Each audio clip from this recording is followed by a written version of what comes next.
Hello ನಮಸ್ಕಾರ friends. ಇದು ನಿನ್ನೆ ವ್ಲಾಗ್ ಕಂಟಿನ್ಯೂ ಆಗಿರುತ್ತೆ. ಗಣಪತಿದು ಪೂಜೆ ಎಲ್ಲ ಮಾಡಿಕೊಂಡು ಆಫ್ಟರ್ನೂನ್ ನಮ್ಮ ಮನೆ ಪೂಜೆನೆಲ್ಲ ಮಾಡಿಕೊಂಡು ಮಂಡಲಲ್ಲಿ ಗಣಪತಿ ಇಡ್ತಾರೆ. ಅಲ್ಲಿ ಒಂದು ಸ್ವಲ್ಪ ನೈವೇದ್ಯ ಪೂಜೆ ಸಾಮಾನು ಎಲ್ಲ ಕೊಟ್ಟು ಬರೋಣ ಅಂತ ಹೋಗಿದ್ವಿ. ಅಲ್ಲೆಲ್ಲ ಪೂಜೆಗೆಲ್ಲ ಕೊಟ್ಟು ಬಂದು ಆರತಿ ಎಲ್ಲ ಮಾಡಿಬಿಟ್ಟು ಮನೆಗೆ ಬಂದು ಒಂದು ಸ್ವಲ್ಪ ರೆಸ್ಟ್ ಮಾಡಿ ಕೂತ್ಕೊಂಡು ಜ್ಯೂಸ್ ಕುಡಿತಾ ಇದ್ದೆ.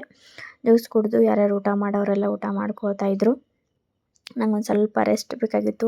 ನಿಂತ್ಕೊಂಡು ಕಾಲೆಲ್ಲ ಫುಲ್ ನೋವು ಬಂದಿತ್ತು ಮತ್ತು ಸ್ಯಾರಿ ಅಂದರೆ ಫುಲ್ ಹೆವಿ ಆಗಿಬಿಡತ್ತೆ. ಆಮೇಲೆ ಅವರೆಲ್ಲ ಊಟ ಮಾಡ್ತಾಯಿದ್ರು. ಇವಳು ಒಂದು ಸ್ವಲ್ಪ ಇಲ್ಲಿ ಕುತ್ಕೊಂಡು ತಿಂತಾಯಿದ್ಲು. ಅದಕ್ಕೆ ತಿನ್ನಿಸೋದಕ್ಕೆ ನಾವು ಒಂದು ಸ್ವಲ್ಪ ತಿನ್ನಿಸ್ತಾ ಇದ್ದೆ. ನಿಖಿಲ್ ಅವ್ರಿಗೆ ಇವಾಗ ರೆಸ್ಟ್ ಸಿಕ್ಕಿತ್ತು. ಅವ್ರಿಗೂ ಬೆಳಗ್ಗೆಯಿಂದ ಫುಲ್ ಕೆಲಸ, ಗಣಪತಿಗೆ ಓಡಾಡೋದು, ಒಬ್ಬರೇ ಆಗಿರೋ ಕಾರಣ ಎಲ್ಲದರಲ್ಲೂ ಅವರೇ ಮಾಡಬೇಕು. ಆಮೇಲೆ ಸಂಜೆ ಆರತಿ ಮಾಡೋ ಟೈಮ್ ಆಯಿತು. ಮಮ್ಮಿ ಕಾಕಿಯವರೆಲ್ಲ ಬಂದಿರೋ ಕಾರಣ ನಾವು ಬೇಗನೆ ಆರತಿನ ಮಾಡ್ಕೊಂಡ್ವಿ. 7 ಗಂಟೆ ಅಂತ ಅಂದರೆ ಒಂದು ಸ್ವಲ್ಪ ಜನ ಇದ್ದರೆ ಚೆನ್ನಾಗಿ ಅನಿಸುತ್ತೆ. ಆರತಿಗೂ ಒಂದು ಕಳೆ ಬರುತ್ತೆ ಅಂತ ಮಮ್ಮಿ ಕಾಕಿಯವರೆಲ್ಲ ನಾವೆಲ್ಲ ಮನೆ ಮುಂದೆ ಇದ್ವಿ. 7 ಗಂಟೆಗೆ ಆರತಿ ಮಾಡಿಬಿಡೋಣ ಅಂತ ಆರತಿನೆಲ್ಲ ಮಾಡ್ಕೊಂಡ್ವಿ. ನಮ್ಮ ಕಾಕಿಯವರೆಲ್ಲ ಆರತಿ ಹಾಡು ಚೆನ್ನಾಗಿ ಹೇಳ್ತಾರೆ ಮರಾಠಿಯಲ್ಲಿ. ನಮ್ಗೆ ಅಷ್ಟೊಂದು ಪರ್ಫೆಕ್ಟ್ ಇಲ್ಲ, ಆದರೂ 3-4 ಬರುತ್ತೆ. ಬಟ್ ಅವರಷ್ಟೆಲ್ಲ ಇಲ್ಲ. ನಮ್ಮ ಪಪ್ಪನೂ ಭಾಳ ಚೆನ್ನಾಗಿನೇ ಆರತಿನ ಹೇಳ್ತಾರೆ.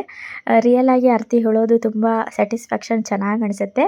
ಅದು ಹಾಡು ಹಚ್ಕೊಂಡು ಮಾಡೋದೆಲ್ಲ ಬೇಡ, ರಿಯಲಾಗಿ ಹೇಳಿದರೆ ತೃಪ್ತಿ ಅಲ್ವಾ ಮನಸ್ಸಿಗೆ. ಅದಕ್ಕೆ ಅವರೇ ಇದ್ದರು. ಎಲ್ಲರೂ ಆರತಿನೂ ಮಾಡ್ಕೊಂಡ್ವಿ. ಮಮ್ಮಿ ಕಾಕಿ ಎಲ್ಲ ಆರತಿ ಮಾಡ್ತಾಯಿದ್ರು.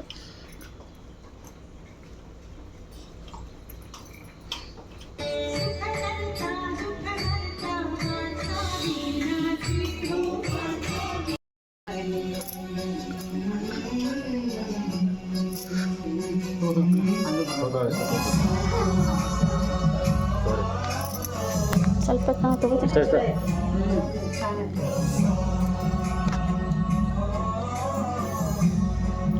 ಇವಾಗ ಸಂಜೆದ ಆರತಿನೂ ಆಯಿತು. 7 ಗಂಟೆಗೆ ಆರತಿ ಮಾಡಿಬಿಟ್ವಿ. ಅಂದರೆ ನಮ್ಮ ಕಾಕಿ ಮಮ್ಮಿಯವರೆಲ್ಲ ಬಂದಿದ್ದರು. ಇದ್ದಾಗಲೇ ಆರತಿ ಮಾಡಿದ್ರು ಒಂದು ಸ್ವಲ್ಪ ಚಲೋ ಆಗುತ್ತೆ ಅಂತ ಮನೆ ಮಂದಿ ಎಲ್ಲ ಆರತಿ ಮಾಡಿದ್ವಿ. ಇವಾಗ ನಾನು ಒಂದು ಸ್ವಲ್ಪ ನಮ್ಮ ಕಾಕು ಮನೆಯಲ್ಲೂ ಗಣಪತಿ ಇದೆ ಅಲ್ವಾ, ಬೆಳಗ್ಗೆಯಿಂದ ಹೋಗಿರಲಿಲ್ಲ. ಮನೆ ಗಣಪತಿ ಬಿಟ್ಟು ಹೆಂಗೆ ಹೋಗೋದು ಅಂತ ಅಲ್ಲೊಂದು ಸ್ವಲ್ಪ ಹೋಗಿ ಆರತಿ ಎಲ್ಲ ಮಾಡಿ ಬರಬೇಕು. Heavy full ಸುಸ್ತಾಗಿಬಿಟ್ಟಿದೆ.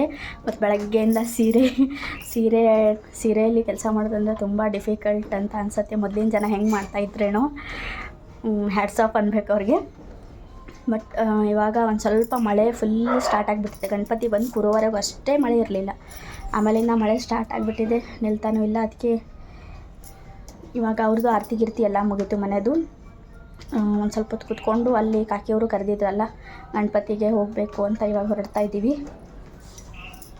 ನೋಡೋಣ ಇವತ್ತಿನ ದಿನದಲ್ಲಿ ಹೆಂಗಾಗುತ್ತೆ, ನಿಮಗೆ ಯಾವ ರೀತಿ ನನ್ನ ವೀಡಿಯೋ ಇಷ್ಟ ಆಗುತ್ತೆ ಅಂತ. ಪ್ಲೀಸ್ ಎಲ್ಲರೂ ನನ್ನ ವೀಡಿಯೋನ ಲೈಕ್ ಮಾಡಿ, ಶೇರ್ ಮಾಡಿ, ಕಮೆಂಟ್ಸ್ ಮಾಡಿ, ಪಕ್ಕದಲ್ಲಿರೋ ಬೆಲ್ಲೈಕನ್ನ ಕ್ಲಿಕ್ ಮಾಡಿ ಅಂತ ಹೇಳ್ತೀನಿ. ಮರಿದೇನೆ ನನ್ನ ಚಾನೆಲ್ನ ಎಲ್ಲರೂ ಸಬ್ಸ್ಕ್ರೈಬ್ ಮಾಡ್ಕೊಳ್ಳಿ.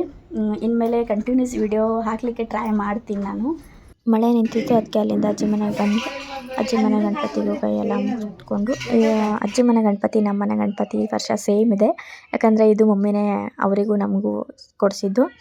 ಅಲ್ಲಿಂದ ಒಂದು ಸ್ವಲ್ಪ ಹಾಗೆ ಮಾತಾಡ್ಕೊತ ಕೂತ್ಕೊಂಡ್ವಿ. ಸಂಜೆ ಊಟ ಮಾಡ್ಕೊಂಡು ಹೋಗುವಂತ ಇದ್ದರು. ಟೈಮ್ ಆಗಿತ್ತಲ್ಲ, ಮಳೆ ಒಂದು ಸಿಕ್ಕಾಪಟ್ಟೆ ಹತ್ಬಿಟ್ಟಿತ್ತು ಈ ಸಲ. ಇವಳ ಜೊತೆ ಒಂದು ಸ್ವಲ್ಪ ಹಾಗೆ ನಾರ್ಮಲಿ ಮಾತಾಡ್ತಾಯಿದ್ವಿ. ಅದು ಪರ್ಸ್ನಲಿ ಮನೆ ಮ್ಯಾಟ್ರ್ ಆಗಿತ್ತು. ಅದಕ್ಕೋಸ್ಕರ ಅದನ್ನು ಸ್ಕಿಪ್ ಮಾಡಿಬಿಟ್ಟು ನಾನೇ ವಾಯ್ಸ್ ಓವರ್ನ ಕೊಡ್ತಾಯಿದ್ದೀನಿ. ಸಣ್ಣ ಮಕ್ಳಿಗೆ ಹೆಂಗೆಲ್ಲ ಜಾಡು ಕಸಬರಗಿ ಇದೇ ಬೇಕಾಗಿತ್ತು ಅವ್ರಿಗೆ. ಅಲ್ಲೂ ಗಣಪತಿ ಎಲ್ಲ ಹೋಗಿ ಬಂದು ಪೂಜೆ ಗೀಜೆ ಮಾಡ್ಕೊಂಡು ಊಟ ಮಾಡ್ಕೊಂಡು ಬಂದ್ವಿ. ಟೈಮ್ ಇವಾಗ 10:30ಗೆ ಅಲ್ಲಿಂದ ಬಂದ್ವಿ. ಟೈಮು ಇವಾಗ 11:30 ಆಗೋಗಿ ಬಂತು. ಮಲಗಬೇಕು.